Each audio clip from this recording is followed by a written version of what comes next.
हम घर जा लिया आपना, लिया मुरारा हाथ।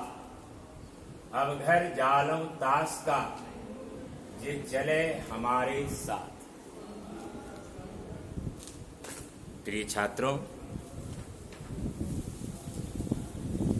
कबीर के अनुसार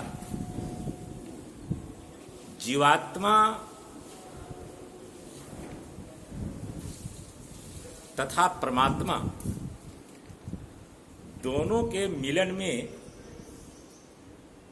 एक बहुत बड़ी बाधा है माया। माया जीवात्मा और परमात्मा के बीच दीवार खड़ी कर देती है।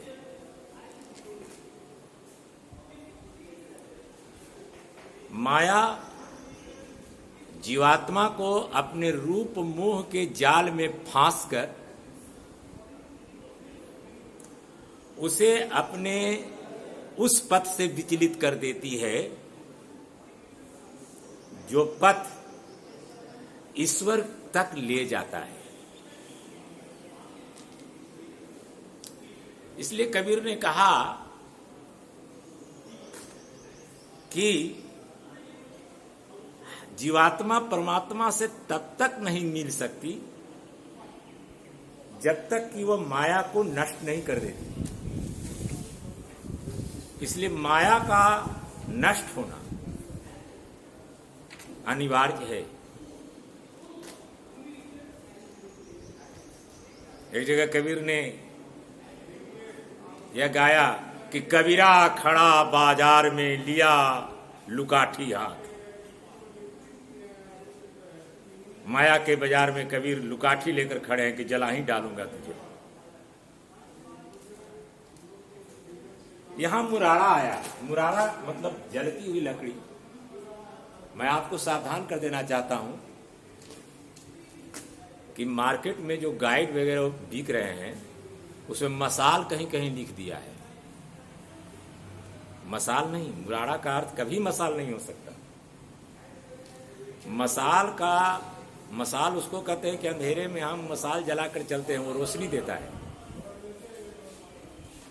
वह पथ प्रदर्शक होता है, वह मार्गदर्शक होता है, अंधेरे को मिटाने का काम करता है। इसलिए यहां मुरारा का अर्थ मसाल कभी नहीं हो सकता। मुरारा कहते हैं, मुरारा मतलब लुकाठी, जलती हुई लकड़ी। जैसे चूल्हे में कोई लकड़ी जल रही है उसको निकाल लेते हैं, उसको कहते हैं लुकाठी, और दूसरे शब्द में उसे मुरारा कहते हैं। यहां घर माया का प्रतीक बन करके आया है, सिंबल।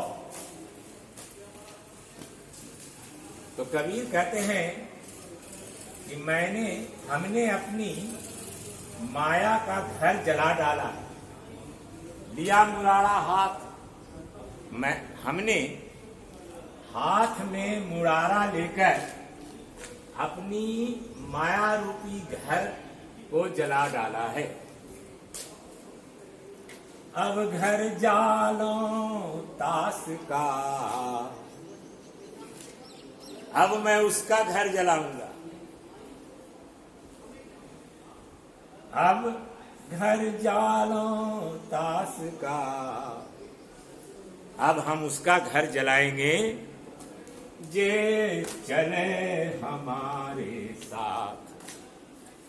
जो हमारे साथ साथ चलना चाहता है, ईश्वर से मिलना चाहता है, ईश्वर से एकाकार होना चाहता है, ईश्वर से तादात्म्य स्थापित करना चाहता है, उसका घर जलाओ, उसका घर जलाएंगे।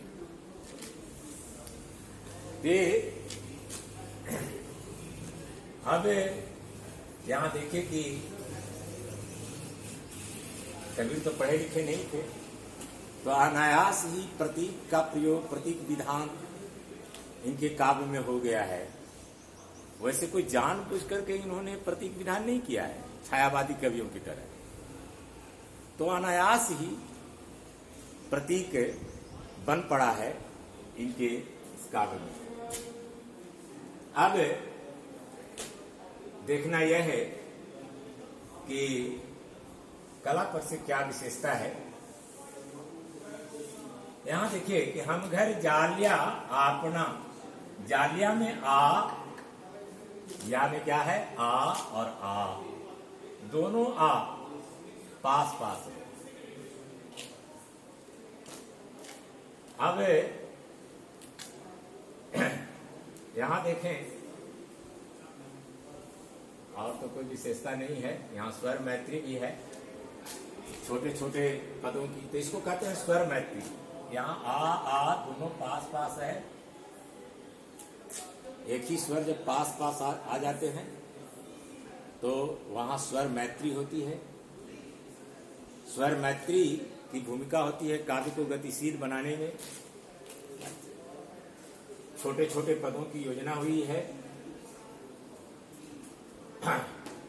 और इससे काव्य आरोह अवरोह की सुंदर क्रम व्यवस्था देखने को मिल रही है। इससे काव्य संगीतात्मक हो गया है। इस प्रकार से कबीर संपन्न होता है। अब आगे की पढ़ाई मीरा से संभवतः मीरा मैं शुरू करूंगा, मीराबाई। उम्मीद है कि आप लोग अपने अपने मोबाइल में देख रहे होंगे, पढ़ रहे होंगे, समझ रहे होंगे। शुभाशीष। चलिए कल आए तब अमितेश